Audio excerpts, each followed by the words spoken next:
Wasalam Salega, my brothers and sisters. I want to welcome you again to the Black News Network.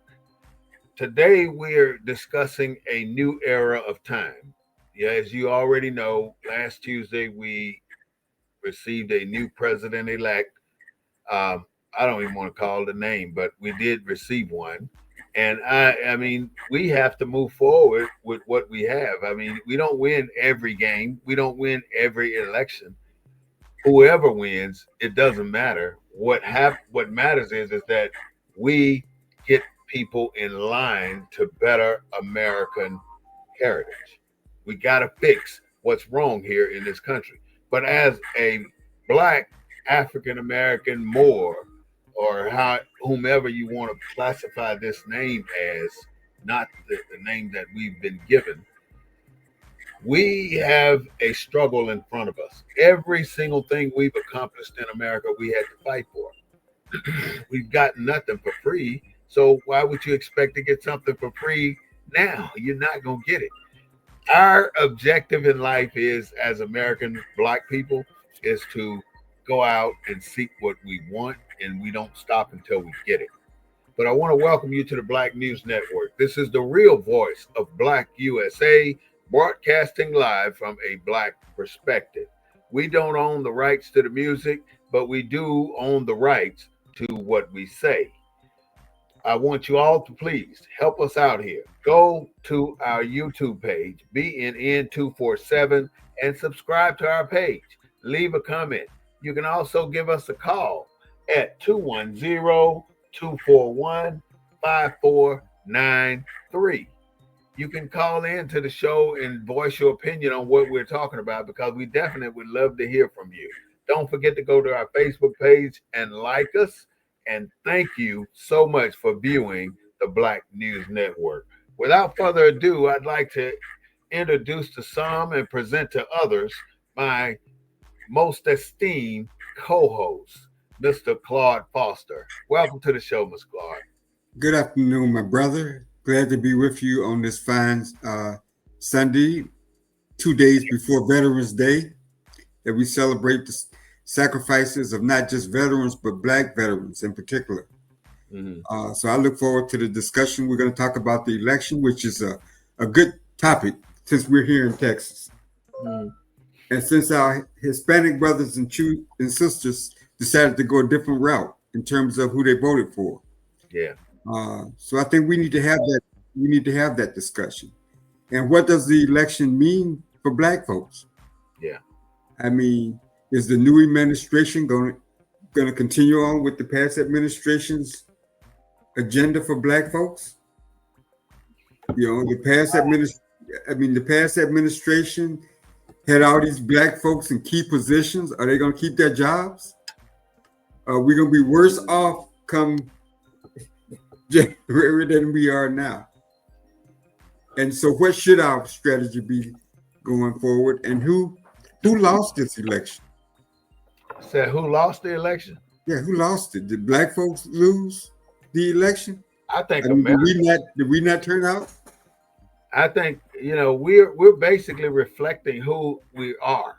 And I don't think that we're by Donald Trump winning, we did not reflect the true nature of America. We basically said who we are by electing Donald Trump as president.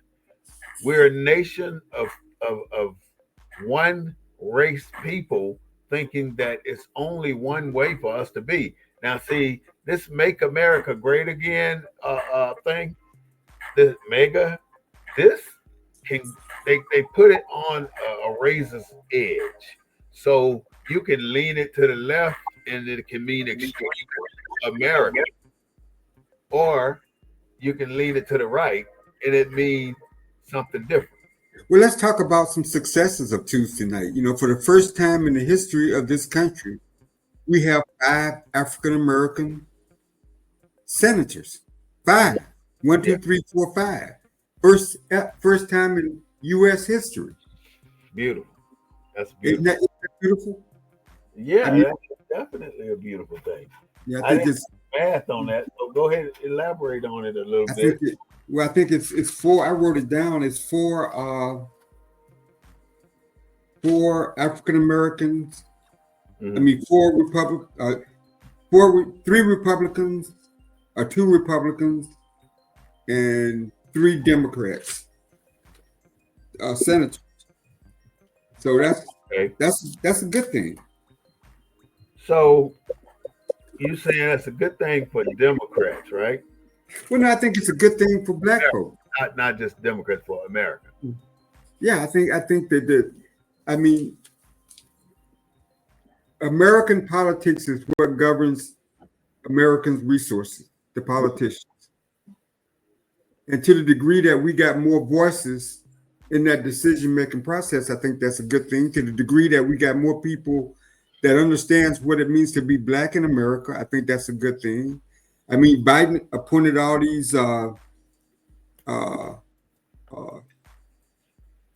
he claimed he appointed a cabinet and senior staff that reflected the soul of America. Mhm. So once Trump is in, is that soul of America still going to be there, or he going to gut the soul of America out of it? I don't think we've ever represented the soul of America. As long as we call the White House, we can never represent the soul of America, because to me, the soul of America rests on the shoulders of the builders of America. And how can you go forward when you don't clear uh, the back territory? In other words, I'm basically saying, Claude, if somebody did you wrong, like let's say you and I had a squabble 5 years ago, right? And I ended up owing you $1,000. So we parted ways, and nobody said another word for 10 years, and then we ran into each other again, and now I still owe you $1,000, but we're ready to forgive and forget and be friends again, but I still owe you $1,000. Well, it's interesting. People are trying to blame, uh, you know, this whole. I don't know whether you watched the show with Roland Martin and uh, the congressperson from New Hampshire. I think it's New Hampshire. Bernie Sanders, I didn't see it. No. which basically said that poor folks voted against their interests. And what Roland Martin and others are saying is no, poor folks voted their interests. Poor white folks voted their interests. And their interest is maintaining white supremacy. Yeah. That's different than what poor Hispanics voted for. Mhm. So that's not a union of poor whites and poor blacks and they all voted for Trump. They voted for different. Well, poor Hispanics voted for Trump too. Yeah, but they didn't vote. But there wasn't no racial element to them voting for Trump. The No, poor whites had a racial element. but they, That poor white in Mississippi had a Mhm. different purpose. All across the country, Well, every person that votes, in my opinion, they okay. vote for a different purpose. Everybody know who they pick their own candidate because that's who they want to pick, and it's all about them. If they want to pick a candidate for racism, then they're going to pick him for racism. If they want to pick a candidate, a lot picked Donald Trump for economic. They claim he was better at the economic process, but so many people have told the American people that this guy is going to bankroll America with debt, and he's also going to inflate the GDP, and he's going to do these tariffs. Everybody understand tariffs, and when they start talking tariffs, oh, they thinking Donald Trump is doing them a favor, but he's not. Technically, tariffs only get passed on to us as people in the community. The big business ain't gonna pay the tariffs. So why do you think so many Hispanics Because voted they're for Trump? confused. That's the only thing I can think of. They are confused that they are potentially white, and they think that they are on the same plane and can operate on the same plane as white. And as long as they think that they're better than black. So you That's don't think that when they went to the store and a dozen of eggs cost $6, you don't think that has something to do with it? Well, a dozen eggs gonna cost whatever inflation allow it to cost. But what I'm saying, you don't think that I that don't has something to do with it, trust the it economy? has a damn thing to do with what a dozen egg costs. Because if these capitalist company owners decide to marginalize the price to whatever level they want it to be, they're gonna do that. Ain't shit we gonna do about it. Every damn capitalist in America want to raise their damn price. Ain't a capitalist here that don't want to get more money for whatever the hell they do. You So don't think you who's don't to think say eggs just happen to be on the top of the damn people's list right now? So you seeing the eggs go up because maybe the eggs jump more than what the potatoes jumped, or the eggs jump more than what the butter jumped. you got But a home you got a Home Depot in your neighborhood or in yeah, your area, and Hispanics out there at Home Depot? yeah. No, Hang- this- I haven't seen any over here. No, who hangs out at the Home Depot in your area nobody. or any Home Depot? Is it? Depot, huh? Huh? Ain't Is nobody it? outside at Home Depot. No, I mean, people looking for work or looking to But do it's a yard. traditional thing that Mexicans hang outside of Home Depot.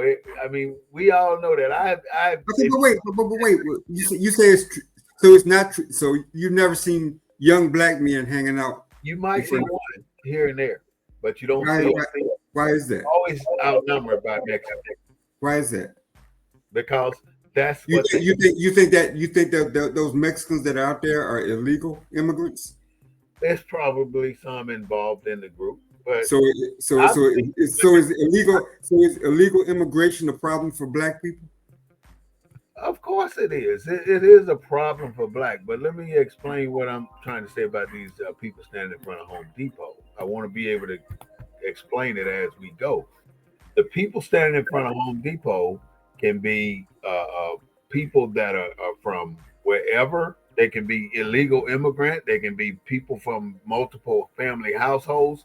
There's nothing defining who those people are. But if we would assume who they are, we would say most of them are illegal people from that are in the country illegally. That way they can get a job, make some money, take it to the household. But Hmm. that's not to say that there's no black people. They're taking jobs from black because black people traditionally don't hang in front of Home Depot to get a job. So, But is that the reason? huh? Is that one of the reasons? Maybe One of the reasons for what? the lack of blacks hanging out in front of Home Depot is the immigration problem. It's not their tradition. It's like black people are their tradition is in the old days is chopping cotton, picking cotton, but never picking tomatoes, picking squash.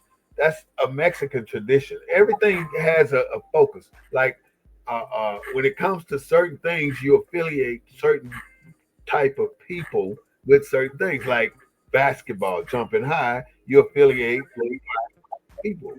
And when you talk about running backs in NFL, you affiliate that with black people. When you talk about punters in the NFL, you may be talking about Hispanics or white. So every single thing that we do in this country got a kind of frame uh, uh, uh, denomination that works in that particular arena. And Hmm. as far as blacks not being in front of Home Depot, it ain't nothing unusual because you don't see blacks in front of Home Depot. You see But you know, blacks. Where do you see blacks lining up for jobs? where do you see them lining up for jobs? Yeah, Church's Chicken, Popeyes, the fast food industry. That's where you see the black people.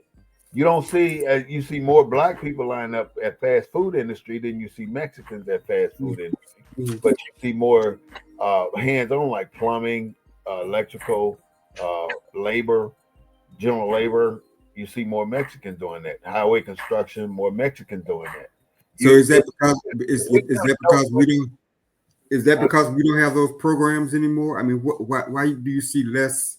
that's because we don't have the skill set and the knowledge base to want to stand in front of Home Depot because we don't know carpentry. We don't know the things. The Mexicans already got the jump on that. Basically, that's what I'm trying to say, because that's what they have been doing. And when see they get the skill, they're not harboring the skill. Everybody in that house probably work on a construction job, and you might have 15, 20 people in that house. Same with everybody in this house over here might work plumbing jobs. You might have 15 or 20 people in So that what's house. what's your take on Hispanics I'm saying they have going for mastered Trump? the underdog. They have mastered the hidden gem of financing, because you get 20 people making $9 an hour, you got money coming into that house. You eat beans and rice 7 days a week, you got money you have not spent on bullshit that sit in the freezer and get freezer burn, and you throw it. So it's about the downsizing and the lower your convenience in order to excel. If you continue as black people to as soon as you get your income tax to go out there and get your Mercedes, use Mercedes now, or use BMW, or use Audi, so you can impress your friends. But at the end of the day, your car gonna be sitting in front of the house because you can't afford the maintenance. But So I talk to black people about. I call them their European. It's a term. They're European accessories, right? They're European accessories that black people tend to. What mhm. what manifests itself in that? Why it's like we talked about the holidays last week. As a holiday, we're in the buying season, right? Black Friday stars, and then you got this. Let me say it while I got it on Conversation. the tip of my tongue. Let me just put this in there while I got it on the tip of my tongue. Black people, they spend their money on things to try and convince people that they are well to do, and I don't want to say rich, but well to do. They got the benefits. They got Convince what more, people? but Convince you. rich people now, well, let me not say black people. Let me say poor people. Poor people spend their money on things that make them look rich, and rich people spend their money on things to make them look poor. Although they got Bentleys and everything else at the house that they don't even use, they come out with Walmart shirts on and too short pants and cheap Right. ass shoes. When the average one does. There's like Elon Musk. You ever seen him in a suit? Mm-mm. He always wearing t-shirts, but Mm-mm. he got more money than anybody in America. But Mm. if you saw him and didn't know him, you would think that he was a poor white man. Right. But this is the man, the owner of Tesla. So what I'm saying is, we have a bad habit of trying to impress somebody with our dollar roll. And once we decide that I don't give a damn what people think about me, I'm gonna wear the most economical pair of pants I can find. I'm gonna buy a purse that does the job instead of a fucking $600 purse. You know, every black woman I know got a purse that costs over $300. Not just one, several. No, no, not 300, thousands. 3,000. Thousands. Got these purses, and who gets the money for those purses? Not another black man. Hell to the no. I don't even know the name of these damn things, but these damn people that got filthy rich off of black folk money because we spend that shit so goddamn fast. It's ridiculous. It's embarrassing to me. But how do we stack up as black people next to our brothers and sisters in the diaspora in the rest of Europe? We're always comparing ourselves to white people. We How do we compare to blacks in Great Britain and France and all all over, those? okay, we're not the same. We're not. We're American descendants of slaves. Yeah, but the institution started over there and was brought here. Yeah, The institution of slavery started over there and was brought here. they're different though, brother. It's different. It's How? really different. How is it different, my brother? They're not. You go like I know you've been overseas and everywhere else, but I got a chance to dove into France, Paris, France, and I went down in the African market. There is no Black American market over there. There's an African market. Everybody that came, they bought. These are volunteer people coming into to Europe, to France. They're not descendants of slaves that was brought into France. They're people that But volunteered here's see, I'm glad you brought that up, my brother. And let me inject something. When you go to Paris, right? I mean, when you go to Europe, right? And they're selling the African lions and the tigers. They they they're not selling them to other black people. They're Right. selling them to Europeans. Right. In America, we sell black stuff to black folks. Yeah. You know what I'm saying? Yeah. So That makes sense. why? How does that make sense? We're not, the black people here are not, even though there are crossovers, we have not crossed over into the American genre. Our stuff is for us, not for them. And they don't, the only time you see them partaking in our stuff is when we pull them in and we promote them. Like Eminem. Eminem is a white rapper, which is a black thing. I mean, Yeah, now but I they're mean, in Africa, which is Black American. I mean, Rappers all over the world now, which is a Black American thing. It's okay, not. I'll give you a good example. Like during Black History Month, you've heard of the quilts of G's Ben, right? Mhm. It's black folks that make these quilts, right? Yeah. Target had them for sale during the last Black History Month, and along with some other T-shirts and stuff from G's Ben. And these are black products, right? Mhm. Up here down in the Caribbean, down in the Carolinas, there are other black folks that sell baskets and stuff like that. Mhm. But are they? I didn't see anybody really buy. I didn't see whites racing to buy any of those products from G's Ben. They had, it seemed like it was more of a marketing thing for Target than it was, Mhm. beneficial to the folks that were selling the merchandise. So It was, you know about the 80-20 rule? Well, the 80-20 rule basically starts off small with black vendors, black people selling stuff to big retailers like Walmart, Target. They start off, hey, I need you to supply X amount of this to our store so we can get it in our distribution channels. So now you've done that, but you still got 1,000 other customers over here as a black business. You got other customers. So now Target starts to sell these items below market value. So they're selling them below market value, but they're selling volume. So now they're coming at you as the black provider, and then they want to double their order. So where you gonna get double that order from? You can't double that order without taking something from somebody else. You're right, gonna your orders from your normal customers that you've supplied for the last 10, 15 years, so you can supply that order to Walmart or Target.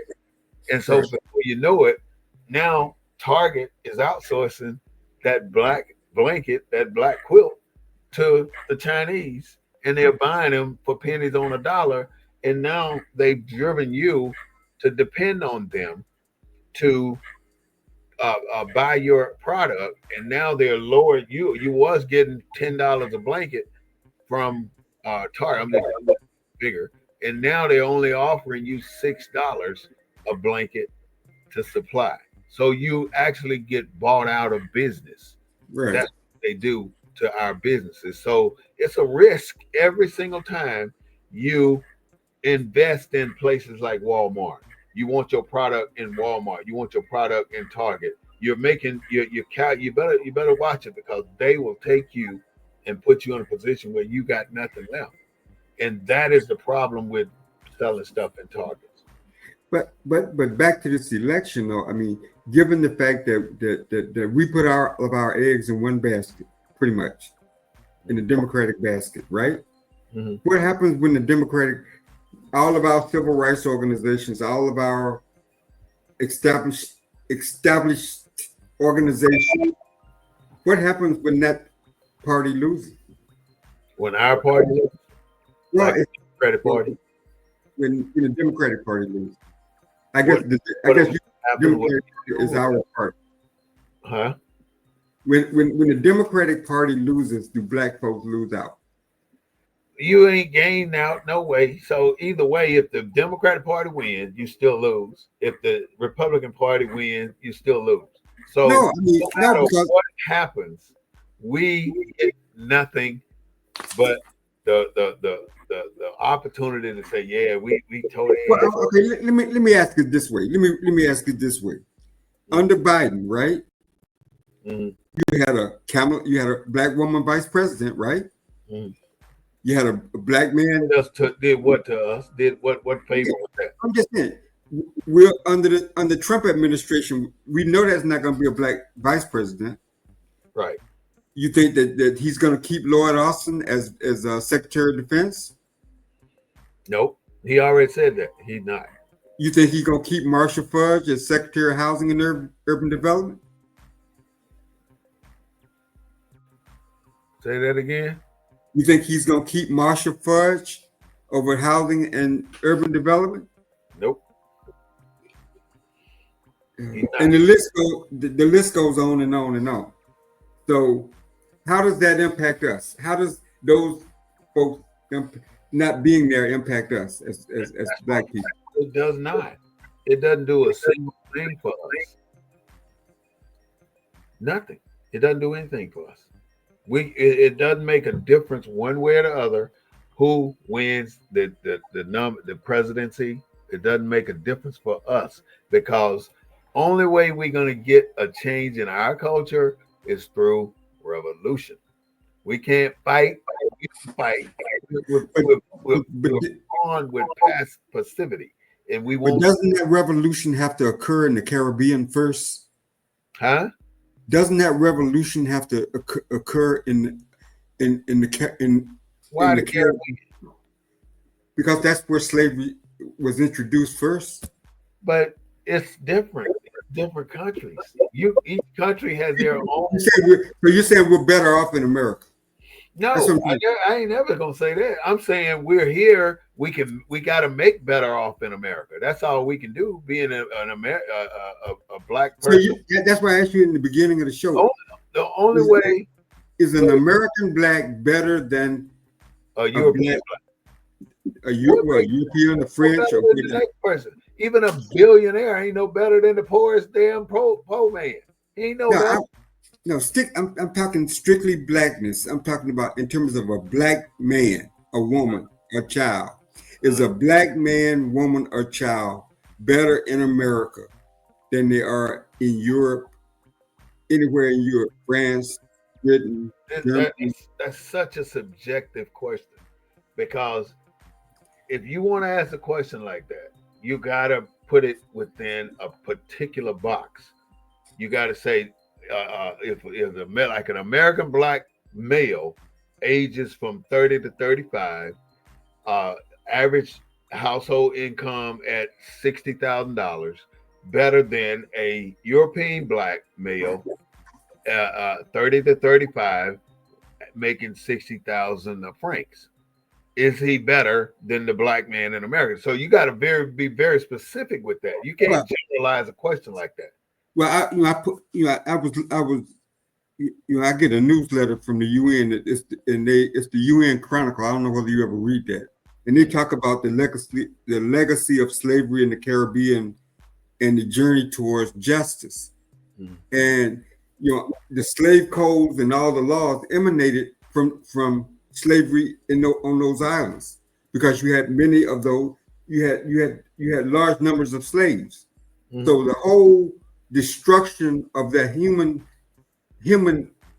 value of black folks was taken away during that period and transported to America, first in the Carolinas and beyond.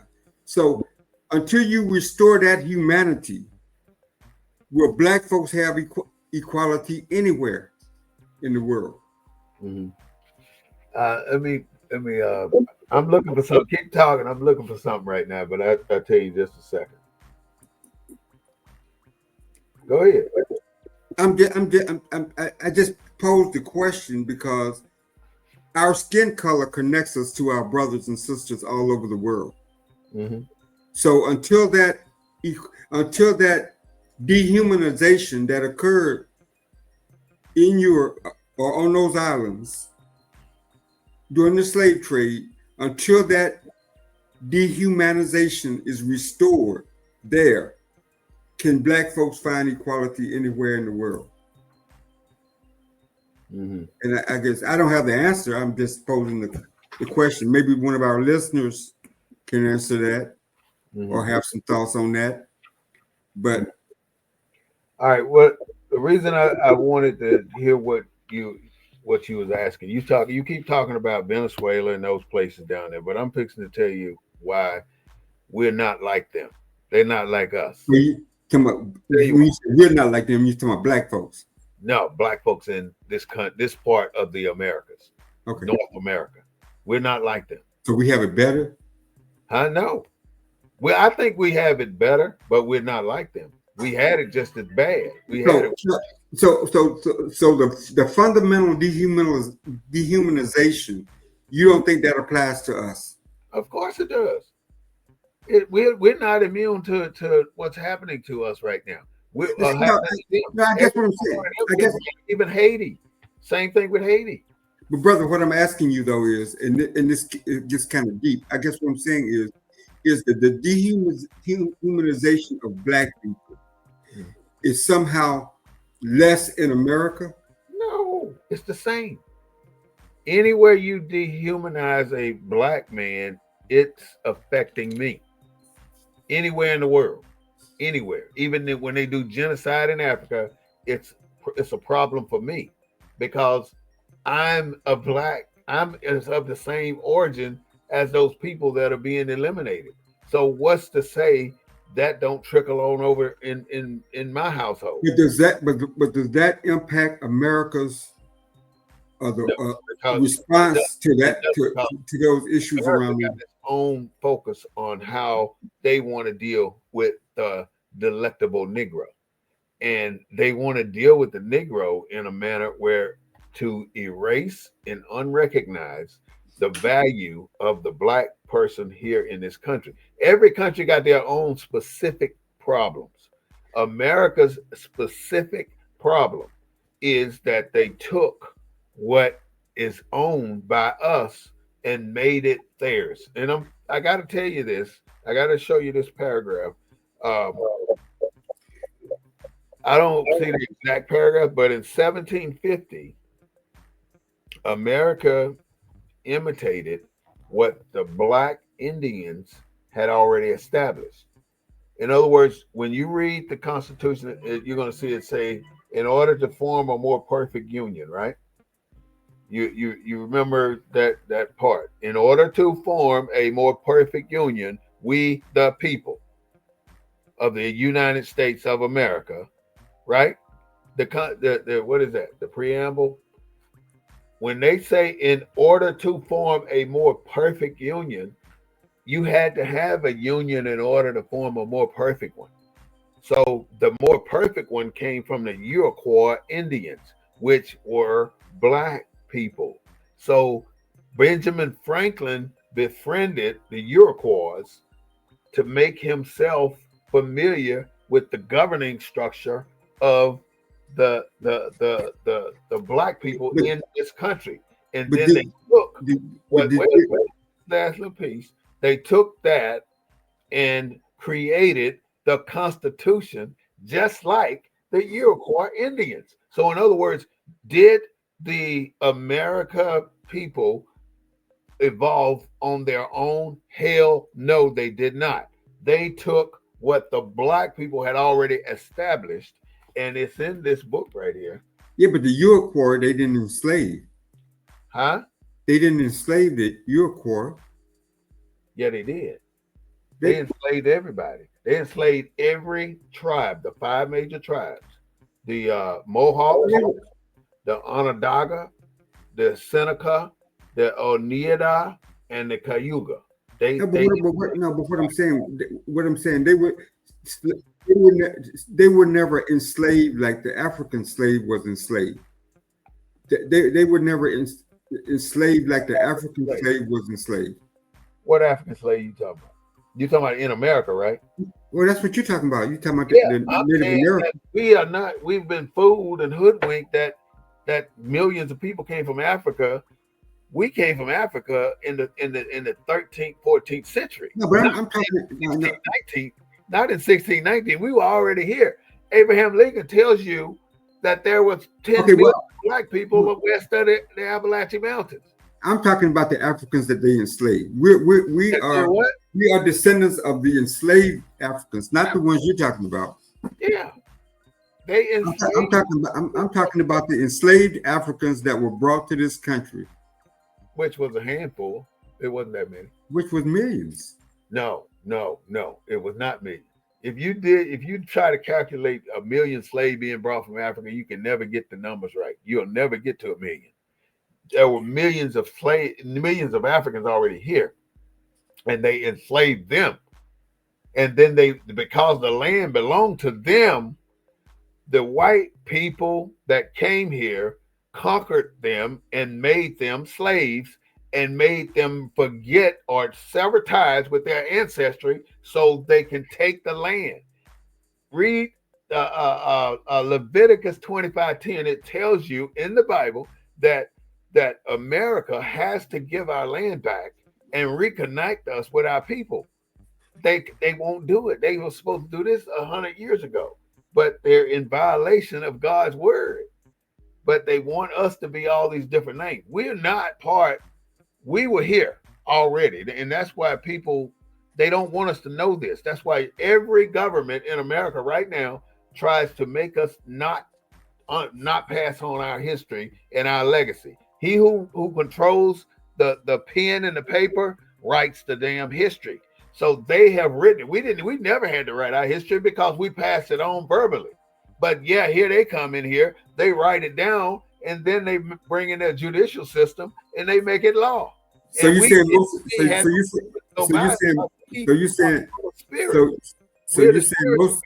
So you saying most of the slaves in America are not? We're already here with descendants of our own people. So they're on Indian reservations now. No, well, the people on the Indian, there's no such thing as an Indian. Well, right, but the Native Americans that are on the reservations today We are are African American. because Because the Native Americans that are the Native Americans that are on the reservations would not accept a black person unless if I was a girl and you wanted to talk to me, me and you were going together. I'm just using scenario, and I got mad at you and I wanted to make you jealous or make you insignificant. I'm gonna go with your best friend, and now you see me and your best friend going together, but you can't do shit but put yourself at risk and go to jail or get killed. You cannot, ain't much you gonna do, and that's the same principle that America has done. They know that we were the significant ones.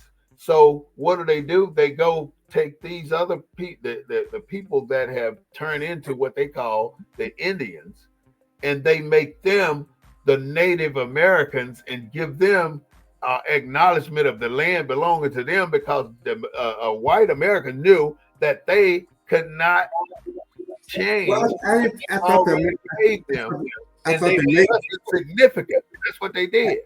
I thought the natives didn't have. I mean, they didn't have a European structure to land ownership. They never said this is my land. That's my point.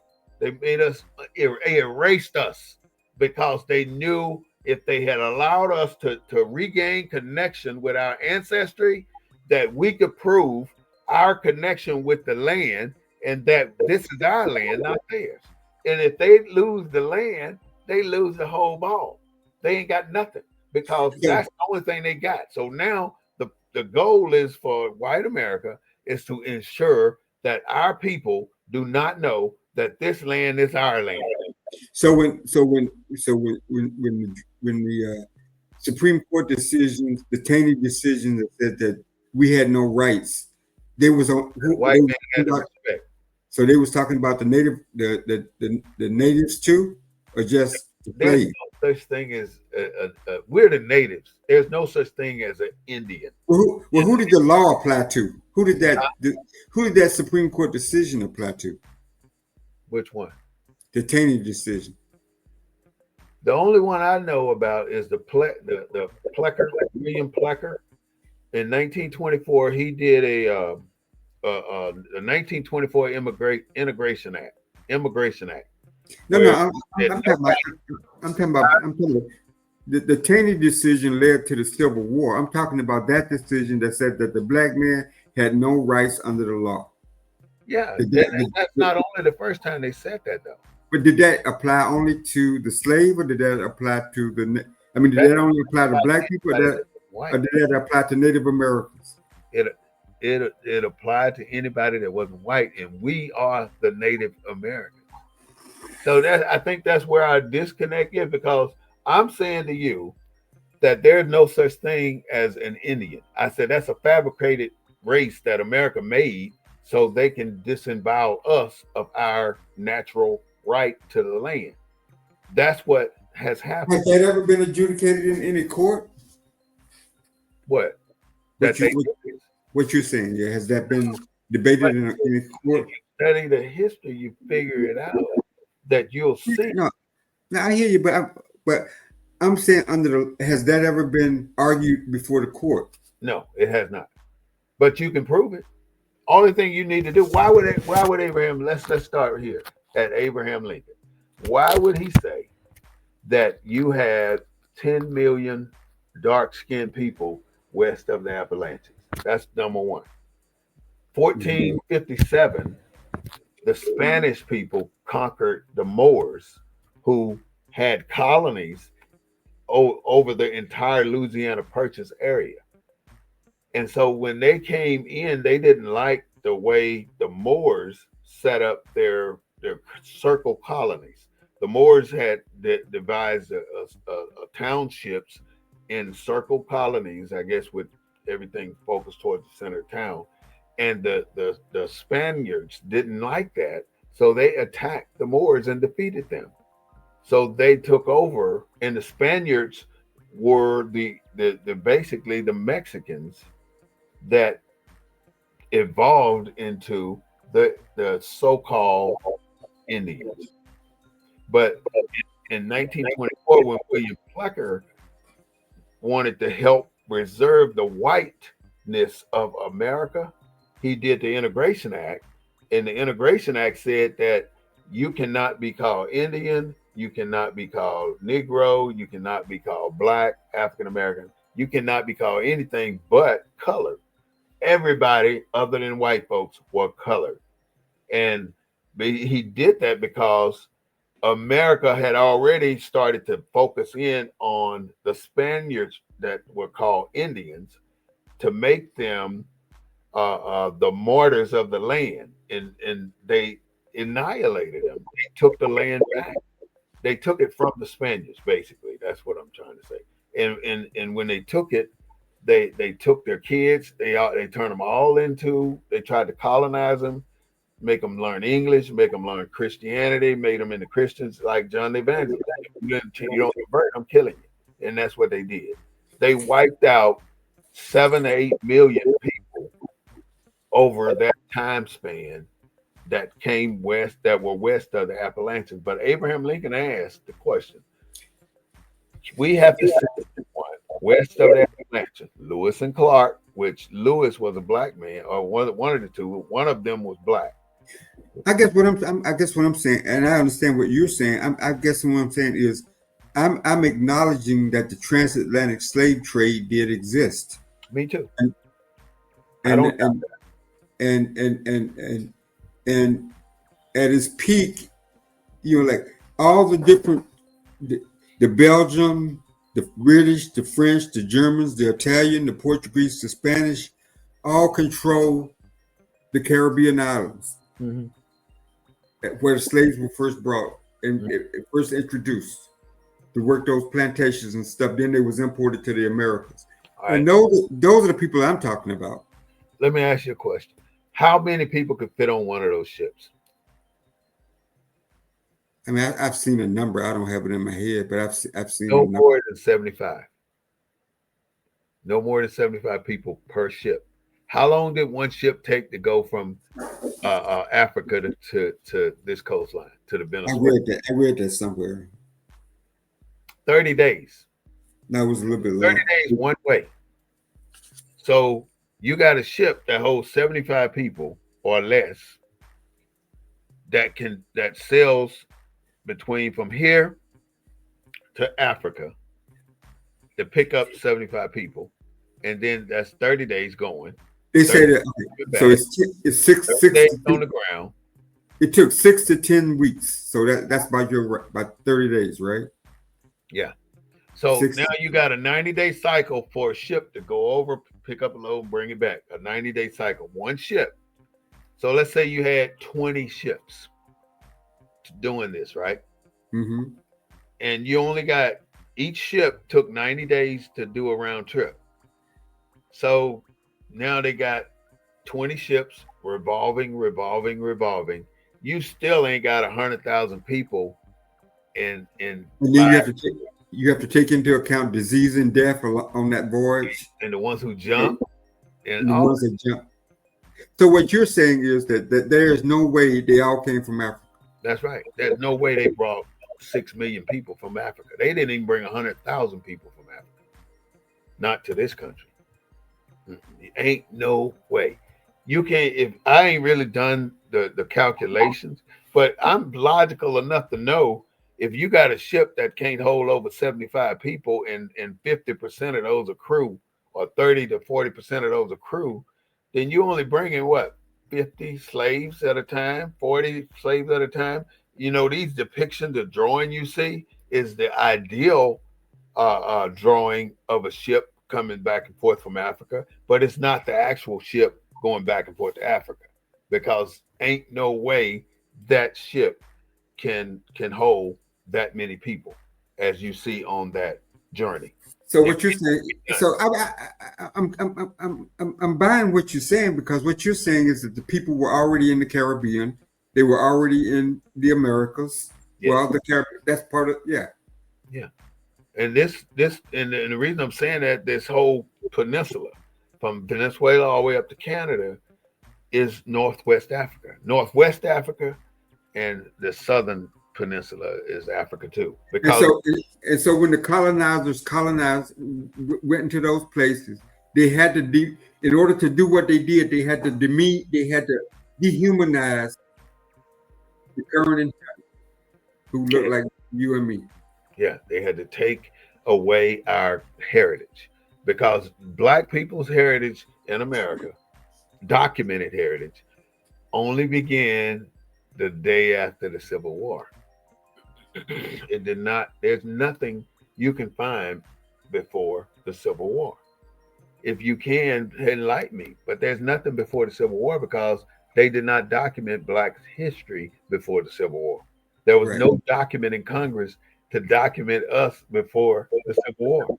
Before the Civil War ended, I'll put it like that. The day that it war ended, our our history started that day after the end of Civil War, and then the Americas just screwed us all over again by giving those generals of the southern 11 states, giving them the opportunity to become unionized again, but citizens of the states. And the only way they can do it is by taking the oath of amnesty. So they allowed the generals to take that oath of amnesty and become citizens of the United States again.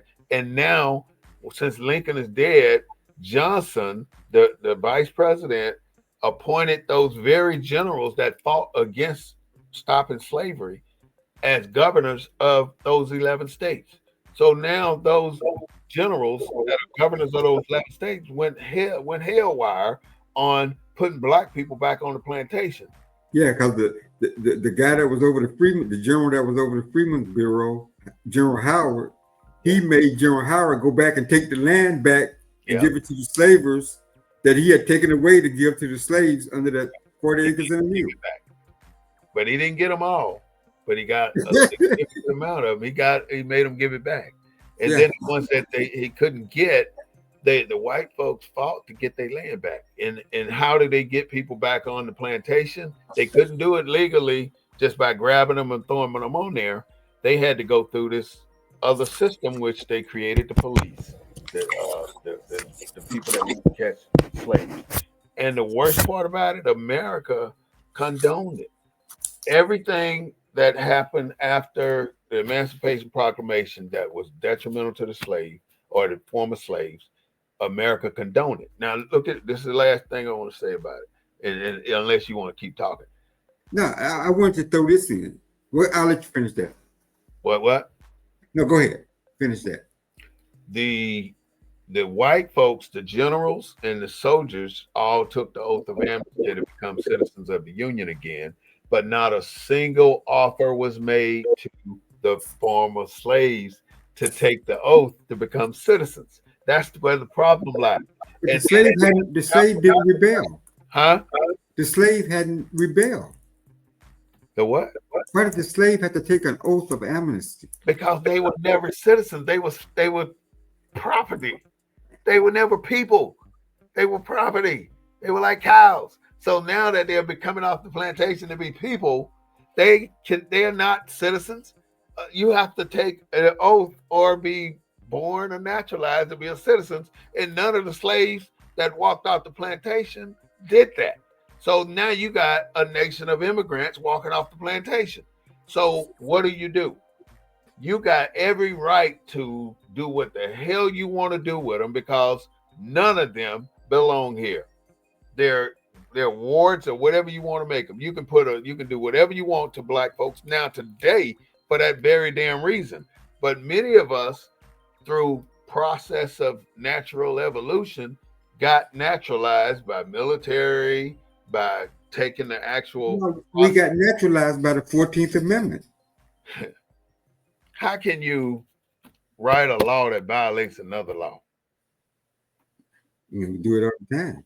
Well, it doesn't make it valid though. If you put it to test, it's not valid. You look at Plessy versus Ferguson, I believe that's it. Well, unjust laws have been revoked. Have been. Mm-hmm. Yeah, but it ain't been the 13th, 14th, 15th Amendment have been in 1982 was declared unconstitutional. But the 13th, 14th, 15th Amendment are still part of the Constitution to this day. Yeah, it is. I agree.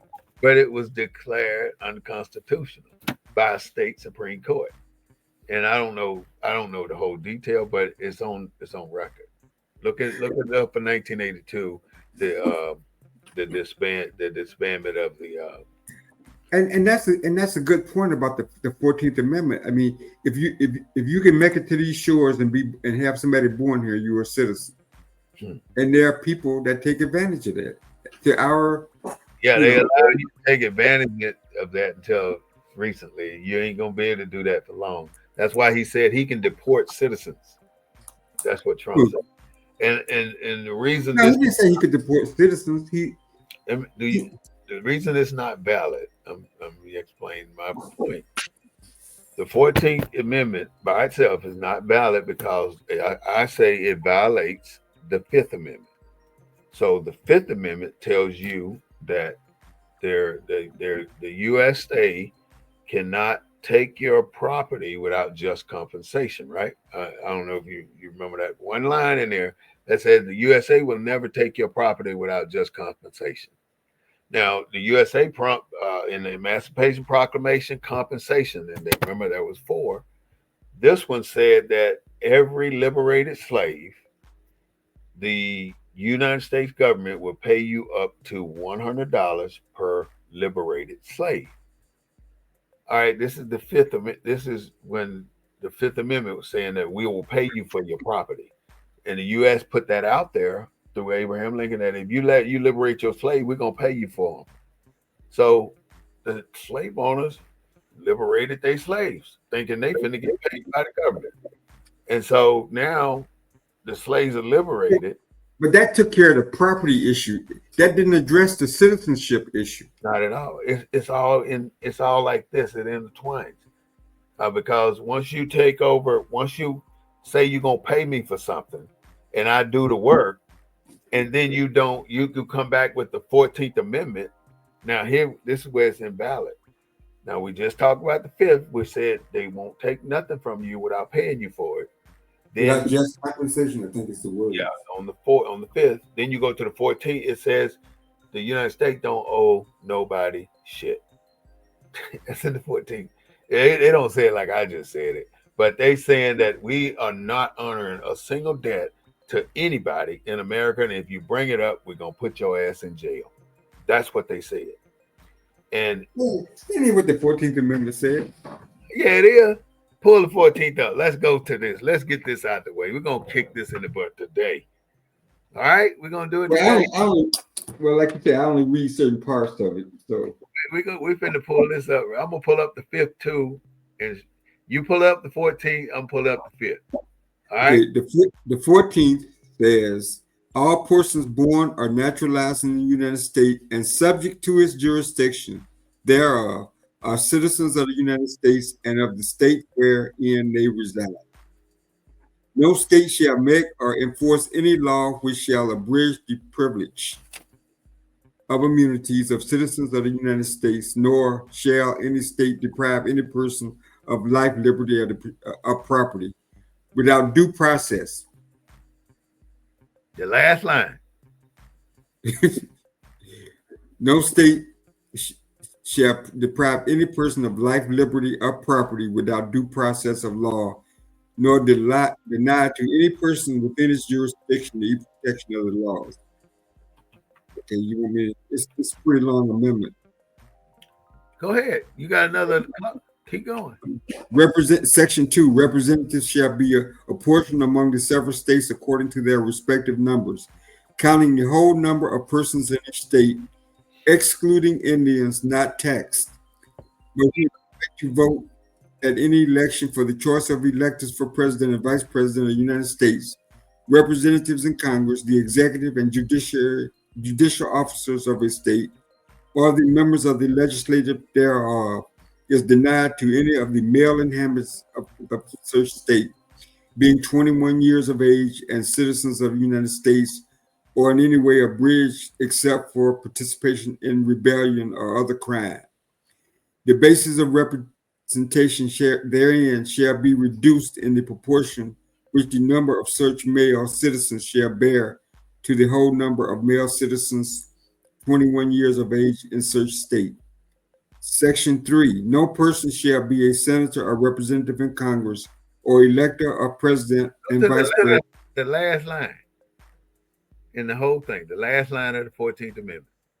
Okay, the Congress shall have power to enforce the appropriate legislation, the provisions of this article. And one line above that, I guess I might have sent you too far. Okay, this is but neither the United States nor any state shall assume or pay any debt or obligation incurred in aid of insurrection or rebellion against the United States, or any claim for the loss or emancipation of any slave, but all such debts, obligations, and claims shall be held illegal and void. Bam! What is that saying? That's saying that we don't have to pay you for your slave. Say what? That's saying that we don't have to pay you for your property. All right, so now I'm at the Fifth Amendment, right? All right, okay. Listen to this part. This is the fifth. That was the 14th. Yeah, but the fifth was before the 14th. That's my point. So how is it going to override what's already law? You can't. Yeah, that's what that's why they got amendments. No, that's why they got amendments. Isn't it the fifth? You can't put it in another amendment. You got to amend the fifth, and it's never been amended. So let me tell you what it says. It says, I'm gonna just start so I can hit the part that need to be hit. Twice put in jeopardy of life or limb, nor shall be compelled in any criminal case to be a witness against himself, nor be deprived of life, liberty, or property without due process of law, nor shall private property be taken for public use without just compensation. What does that say? Okay. Well, You know the what thing is that it's got to pay you for what they take. And then the 14 says it ain't paying you nothing. How can that be justified? This has to be amended before they can say that they're not going to pay you. You got to amend this rather than put it in the 14th. You put it in the 5th as an amendment to the 5th, not a new amendment. You cannot do that. That's against Robert's Rules of Order when it comes to adjusting a motion or whatever you put it on the floor. You got to go back and fix what you put out there. And you put out there that you're going to give just compensation for everything that you take. And they didn't. So what do you think the white man going to do when you tell him we're not paying you for your shit? Oh, hell to the no. We're going to fuck this shit up. Bring me my niggas back. That's what they did. But they couldn't do it legally because Lincoln was smart as hell. He screwed them. He screwed them out of all the slaves. And so now that he got them free, he get killed, so he can't protect nobody because one of the Emancipation Proclamation was to protect the Negroes, to educate that bureau you were talking about. That was part of it. But look what Johnson did. He disbanded that shit not even a year after Lincoln got assassinated. He disbanded that shit. And basically told the South, you do what you want to with your property. They left it to the South. And that reign of terror took off like all back in jail. But now the way it works is the South wins again because you take a Negro who was a slave ahead of time. So that plantation owner had an obligation to protect his cows, so to speak, keep them alive, fed, housed, and so they can produce whatever he intended for them to produce, right? He had an obligation to do that. But now that you're receiving your blacks back onto your plantation from the prison system through legal means, they don't belong to you. They belong to the ward. They're wards of the state. So you got no obligation to feed them. You got no obligation to sustain them. You got no obligation to do a damn thing with them other than work their asses to death. And that's what they did. They worked them to death, and then they went back to the prison and got another one. And worked them to death and went back and got another one. They never, ever treated the slaves or the people that came out of the prison system on a level that they treated the slaves.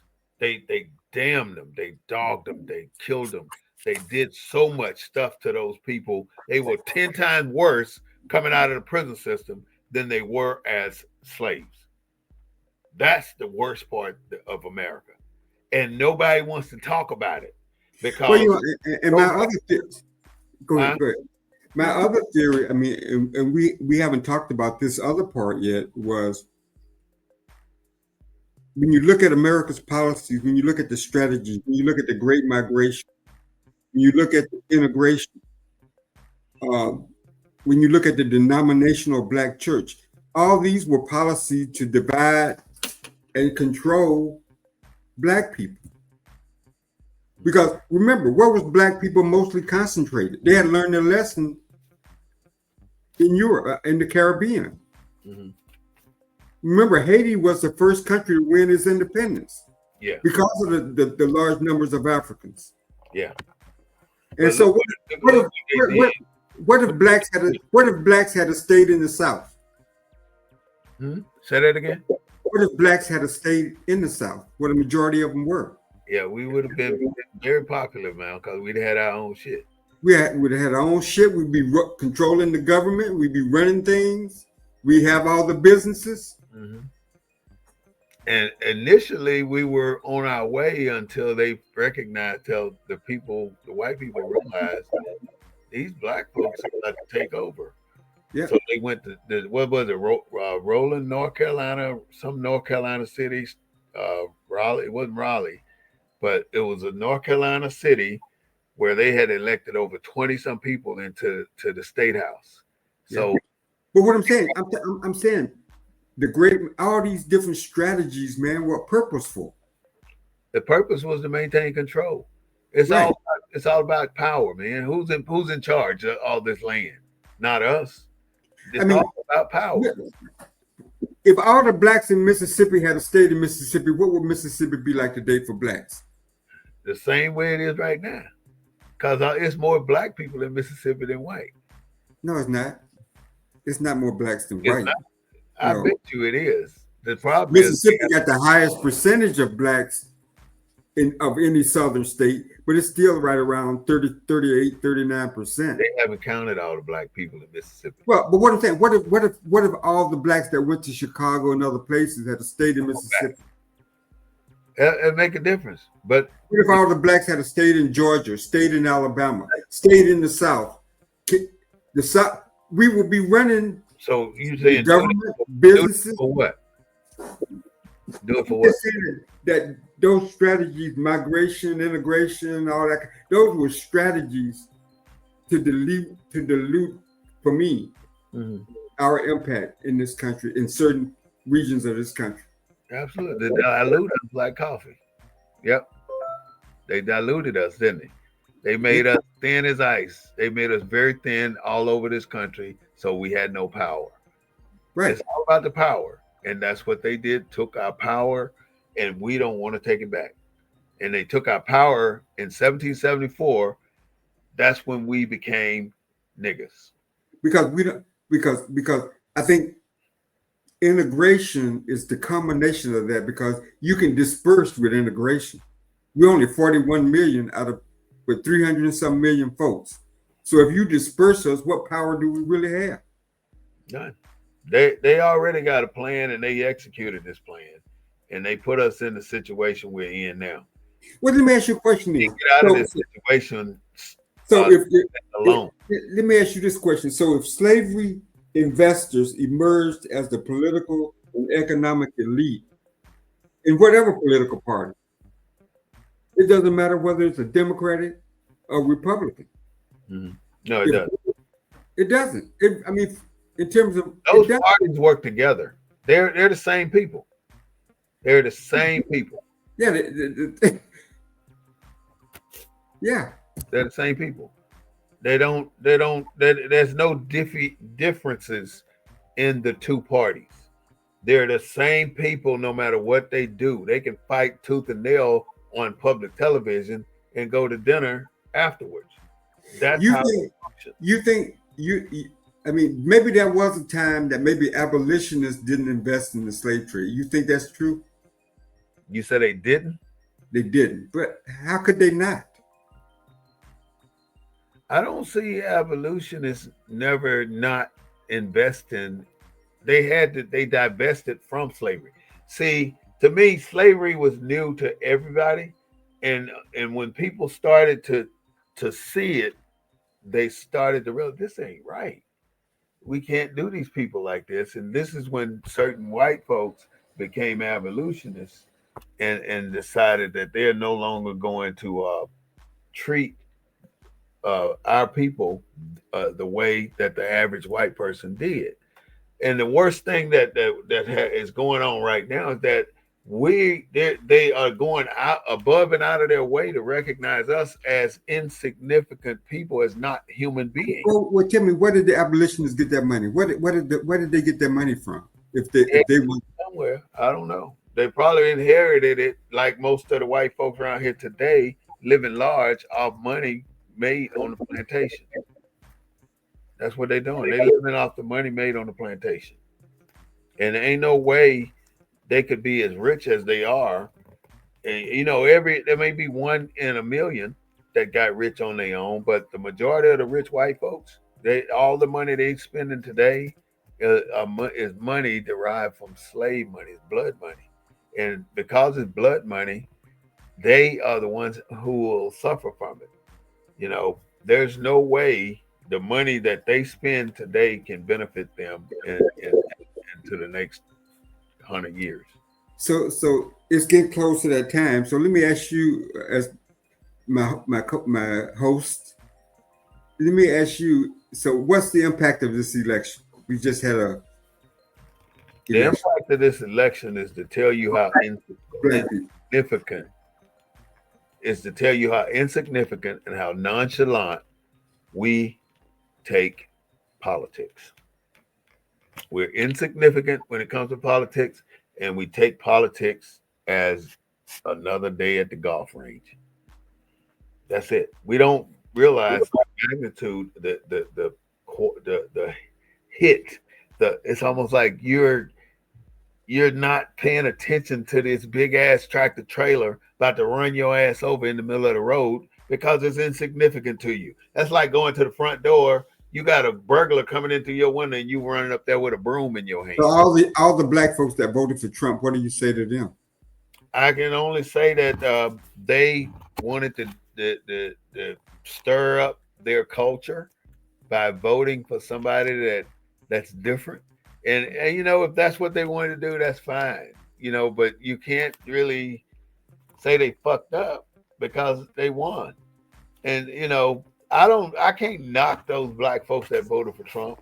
I can only say that the Democratic Party has made it so difficult to vote Democrat that voting for Trump is not a priority, is not a thing that stops a black person from voting for Trump. I don't give a damn what Trump has done. They vote for Trump because they're so fed up with what's offered through the other side. But like I said, they're both the same. There's no difference in the Democratic Party and the Republican Party. But it's a one white man over here and black woman over here. You don't want a woman president, so you vote for Trump. You don't want a racist in the White House that's a felon, then you vote for Kamala. It don't make no difference. It's like going to Walmart, you see 2 packs of chicken on the shelf. You're looking at both of them trying to decide which one you're going to get, but they both chicken. It don't matter. You're going to get the same damn thing. It's chicken from the same damn place too. Might be from the same chicken. You never know. But so you don't think that we're gonna see less illegal immigrants in the country?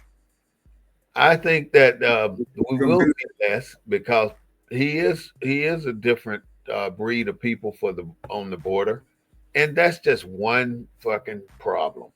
How you gonna take the entire decision that you make on and base it on the border? The border is less than a zillion zeros and a 1% of the problems in this country. It is so insignificant to the rest of the problems. That's just one. One. You could probably come up start writing down a list of every problem in this country, and you can come up with at least 20,000. That many problems here. And none of these problems, you pick one damn thing and you blow it up in the social media and the news. So everybody now want to talk about the border, but nobody want to talk about the women dying from pregnancy or breech pregnancies or whatever the case may be. Right. Nobody want to talk about being under conservatorship like some school system in Houston. Nobody want. I ain't stabbing, but nobody want to talk about it. Well, now the governor has enough votes to get the damn legislation. That was his objective, right? No, he got enough votes under conservatorship to get them vouchers. Yeah, to get those vouchers, and he got them. But look how is that good? Is that good? He never stopped the fight, and even though if you think it was wrong a year ago or 2 years ago, why would you not think it's wrong today? If I tell you black folks are this for 100 years, in 101 years, you're going to say black folks are this. That's what has happened to us. They have condemned us to a level that would take us another 50 years to get our money. We can't get our money what the problem is. We can't get out our own way because of uniting. We don't unite. So do you see a voucher bill being good for the black community or just being neutral? Or I see a voucher bill as being good for white ever people that own their own schools, like Hagee Ministries here in San Antonio. He got 6,000 kids going to that school. So Yeah, look about yeah, they got Harmony here. That's huh? a big, Harmony is a big charter school in Houston. So if he getting money for 6,000 kids from the state, what is he doing? He getting what 40 million, $100 million? I don't know how much, but he getting a hell of a lot of money from the state that he already doing what he's doing. But in other words, that 100 million is in addition to what he's doing. He ain't going to change a thing because he already got everything working beautifully. So why would the 100 million be needed to do anything? Well, one thing, our black political establishment are anti-charters. So, you know, I mean, I don't think they. I think if you query most black families, they. I think that most a lot of black families are out of sync, or at least they were when I was working with the NAACP, were out of sync with the policy of the association and politicians on that voucher issue, because it's their kids that are going to the bad schools and are failing and all this kind of stuff. I think we ought to sync too. I think we ought to sync with not only the voucher system, we ought to sync with America, and it's a And, dedicated what, effort to keep and give me your thoughts about Colin Allred real quick. us. Um, the one who was defeated by Ted Cruz. Yeah, give me your thoughts on that. I kind of like him. Everybody that went up against Ted Cruz and lost, Ted Cruz got a staple here in Texas, and he is never gonna lose. I don't give a damn what he do. But do So you think it's a do you what thing is it that causes whoever goes up against him to lose? What is that thing? Is it race? Is it what is it? Ted Cruz is like Donald Trump in a backwards ass way. I don't care what he does. Who just like Celyar, Henry Celyar, the one Where Cuellar, him, they got this thing. This is his 11th term, I think. They got this thing that they've established here in Texas, and can't nobody change it, no matter what.